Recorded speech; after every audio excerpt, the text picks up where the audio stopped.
Bill and Frances Hall had been married over 30 years until one day, October 10th, 2013, that all changed. You know how they say, till death do you part, right? Well, let's go.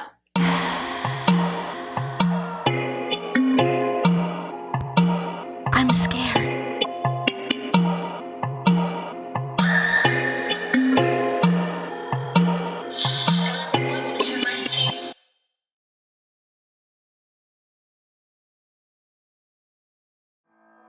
Okay, so let's start with Frances. Frances is the wife of Bill Hall. Friends say that she's someone that you wish you had in your life. She's very nurturing, very positive, very happy, just sort of like a mother hen, you know, mother hen of the family. And Bill was born in 1963, just like Frances, in San Antonio, just like Frances. And he was a father, a husband, and a grandfather. Bill was the owner of one of San Antonio's most successful trucking companies. This company would eventually become worth over $15 million. So Bill was a millionaire. He had a lot of money and he loved spending it. People say that he was very, very loving to his family. He loved his wife, he loved his children. He would do anything for them. He worked very, very hard so he can give them the life that he wanted to give them. And you know, they were very spoiled. He bought them any and everything that they wanted. The wife was spoiled. She had brand new cars, nice house. They lived really good. Bill loved his motorcycles. He loved his cars. His kids say that he was very expressive when it comes to love with them. He gave them lots of hugs, lots of kisses. He was just a very, very good dad. He was also known to be generous. Very generous with that D, if you know what I mean, but we're gonna get into that later. Okay, so Bill and Frances had got together around 16 years old, so that was like 1979. And just 2 years later, they got married. So they were married very young. They must have loved each other so much. So I know they were in love, and there was something very beautiful in the beginning of this relationship. They had come to be married over 32 years. They had 2 kids, a boy and a girl. They had grandkids who they loved so much. Bill was a millionaire, so no one wanted for anything. Everyone was well taken care of, including all the young women around town that Bill was attracted to. Bill cheated so much during their 32 years of marriage. One of Bill's cousins said that he knew that Bill loved Frances so much and he knew that he loved his family so much. It was unbelievable. Everybody could tell. But he was cheating a lot, and Frances always took him back. So in his mind, Bill's mind, it kind of made it seem like it was okay. So moving on, this particular love affair that we're talking about today, Frances also forgave. But the only problem is Bonnie wasn't trying to let Bill go. Who is Bonnie? Let's talk about former stripper Bonnie, which has nothing to do with how they met, but I just thought you guys should know. She and Bill began their love affair, and it lasted about 3 years. In that 3 years, Bill romanced the crap out of Bonnie. He had her in love. Bill paid her rent, took her on 5-star vacations, bought her expensive gifts, lavished her with any and everything that she wanted, purses, watches, jewelry, everything. One of the expensive gifts that he gave her was 2 luxury cars, a BMW and a Mercedes. He even got her boobs done. Bill was a sucker for Miss Bonnie Contreras. She had him wrapped around her little finger. They were seen everywhere together. And get this, they even sent out Christmas cards. Ain't nothing married about a married man sending out Christmas cards with his mistress. Bonnie set him up real good. She set it up to where she would take compromising photos, like of her naked with Bill, photos of her and Bill out and about on vacations, close, cozied up. She would take videos too of Bill and her engaging in sex. She'd taken over 4,000 photos of her and Bill together and collected it as evidence just in case things went south with her and Bill. Then you know what she would do with them. Allegedly, Bill had come to friends and told them that he was starting to cool down on his feelings toward Bonnie. He said he wanted out. He said that he was trapped though because she had all this evidence and you know, things that she would show his wife, and he said that there was no getting out. So basically, Bonnie blackmailed Bill into staying with her, allegedly. So I guess Bonnie felt like Bill was starting to pull away, so she in turn pulled out the old, I'm gonna tell your wife everything. And she did. She began calling and texting Bill's wife nonstop. Texting very graphic pictures of her naked with Bill, just like I told you before. Bonnie could not wait to send those pictures. I don't care what nobody say. I'm telling you, her naked with Bill. Even she sent the video of her and Bill having sex. Okay? She sent that to the wife. Bonnie even sent Francis pictures of hysterectomy diaphragm saying, "Francis, you are broken and hollow. You're disgusting. No wonder Bill doesn't want to be with you anymore. You're not even a real woman anymore." She was sending text messages to Francis about everything in their relationship. Every dirty little secret. She was calling her all types of derogatory names. Texts like, "You have a miserable marriage. You're a dumb 50-year-old hag." Francis's daughter Nikki said that Bonnie even threatened to show up at Francis's office to beat her up. At this point, I know Francis like, okay, Bill, come get your girl. I mean, I done dealt with a lot of them, but this one I'm not dealing with. Or is that just me? Is that what I would have said? No, I wouldn't have been in that situation anyway. I wouldn't have forgave him all those times, so I wouldn't even been in this situation. Period. Nikki also said that her mother was on the verge of a mental breakdown from all the taunting that Bonnie was doing. So despite Bonnie saying that she was going to show up at Francis's job, the two never met. But on October 10th, 2013, that was all made possible by Loop 1604 in San Antonio, Texas. Okay, so Francis was driving down 1604 Road.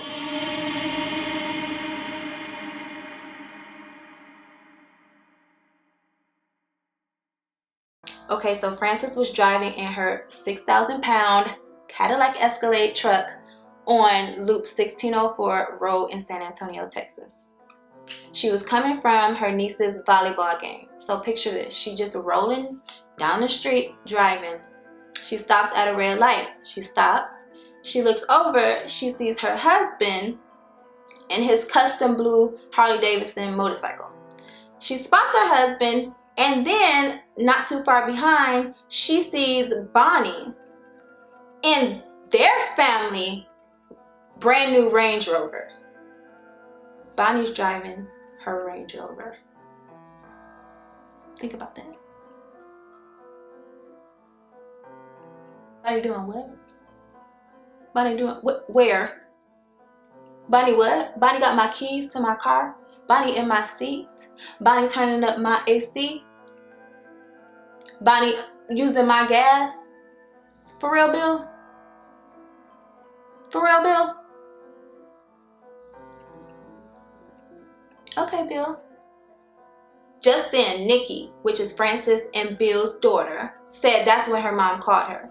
Her mom called her and said what she had seen. She seen her daddy driving on his motorcycle and Bonnie was behind her in their truck. And she tells Nikki that she was going to follow them and confront Bonnie. So they get off the phone. And that's exactly what she does. She starts slamming on the gas and she gets right behind Bonnie. Bonnie says at this point, she heard a boom in the back of her truck. I'm talking about her truck. In the back of their truck. And she's like, what's that? So then it's another boom. And then she says she looked in the rearview mirror and she noticed that it was Francis in her Escalade. Bonnie says that Francis rammed into her truck, their truck, why I keep saying her truck, into the truck 14 times. So that's when Bonnie says she started flooring it. Like, pedal to the metal, I can't stop, I'm getting away from this crazy lady. Francis kept hitting the car that Bonnie was in so much that she caused Bonnie to go into oncoming traffic. As the chase unfolds, Bonnie gets a voicemail from Nikki saying, "Told you to watch your back, you stupid slut." Immediately after that, 911 receives a phone call from an eyewitness saying that they seen the Cadillac Escalade sideswipe a guy on a motorcycle. 911, what is your location? I got a black Escalade and a black Range Rover driving on the, passing people on the wrong side of the road on 1604, going towards Highway 90. They're traveling at a high rate of speed, I don't know, 90, 100 miles an hour, acting like idiots. So this is Francis's truck sideswiping her husband. Frances said that she was unaware that she hit Bill. Everything went into tunnel vision when she first saw Bill with Bonnie at the light on 1604. She said she just blacked out. That's how you do it, Frances. That's what you do, honey. Yes. That's what you do, Frances. Yes. Say I blacked out. I didn't see nothing. I didn't know what was happening. I just seen my husband. I seen her, and everything just went black. And I can't take account for what happened after that. But Bonnie said no, she lying because she had a clear view of what was happening and what she did to Bill. Bonnie ended up escaping, but Bill wasn't so lucky. He was sideswiped off the road, and Bonnie turned around to come back to the crash scene. Frances was seen comforting her husband on the side of the road while he was hanging on to dear life. Police get there and they do seek Frances, but she quickly walks away when the patrol officer came over to tell his boss that the lady over there, which is Bonnie, is saying that she intentionally ran him off the road. Moments later, 50-year-old, no priors, Frances Hall was arrested. She is being processed at the police station when Bill dies in the hospital. I've been with him since I was 16.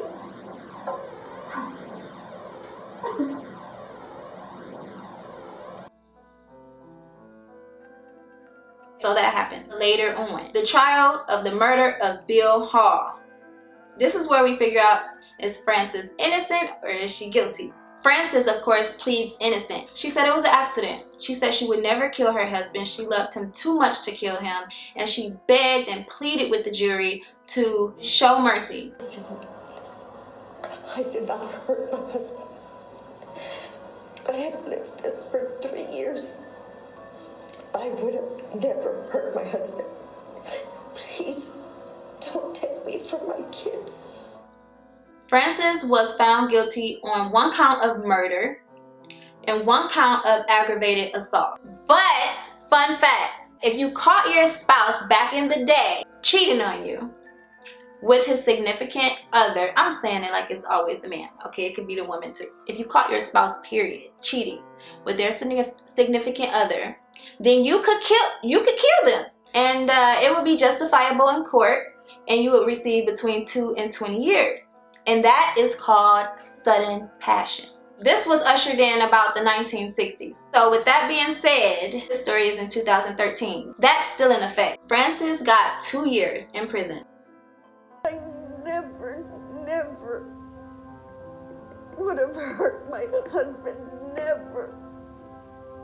This is what Bonnie had to say when taken back to the road where this all took place. Hell. This road is hell. It is. My life got taken away. My happiness got taken away on this road. My future kids I wanted to have with him. And this is what Frances had to say sitting behind bars in the San Antonio women's prison. Bill wanted kids with Bonnie so bad he wouldn't have paid for the abortion that she had. What?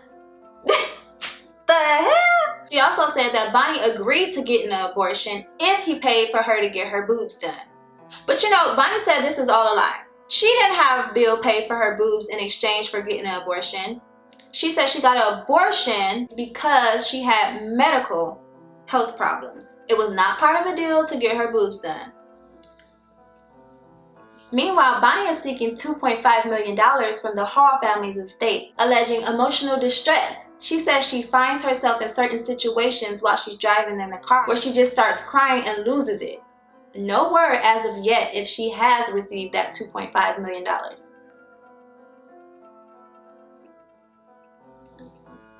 So yeah, this was the story today. I really like this story. I have so much to say about Frances and so much to say about Bonnie. This whole situation is sick. And I think Frances really messed up when she kept forgiving her husband. I know she loves her husband. Ain't no doubt about that. But at the end of the day, you have to have respect for yourself. And like the cousin said, like it just kind of started making it seem like his cheating was okay. And so that's why he kept doing it. Not saying that Frances is totally the blame. Bill is the majority of the blame. Bill is all the blame. I mean, he's the one who didn't take his marriage that seriously enough to stop to not engage in sex with other women.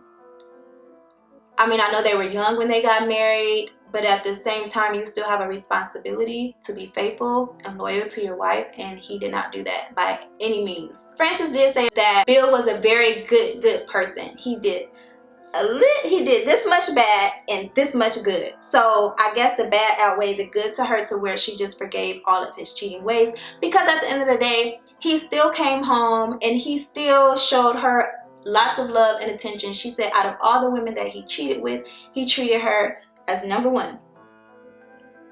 So Bonnie claims she loves him so much and she's so heartbroken, but I feel like Bonnie had a plan from the moment that she set her eyes on Bill. She knew what she was doing. All those pictures that she was taking, all the evidence she was collecting, even though she denies that she did that, all those pictures, it just proves that she just set this up. 50, she's 28. I don't know, I have a lot to say about that, but I mean, I don't have the time to go over everything, but I really am curious about what you have to say about this case. Do you think the 2-year sentence that Frances got was enough? I don't think she should have got any time, actually. I mean, okay, take it out. Do you think that Bonnie is owed $2.5 million for emotional distress? What do you think? Put your comments down below, and I'll see you in the next video. Bye, guys.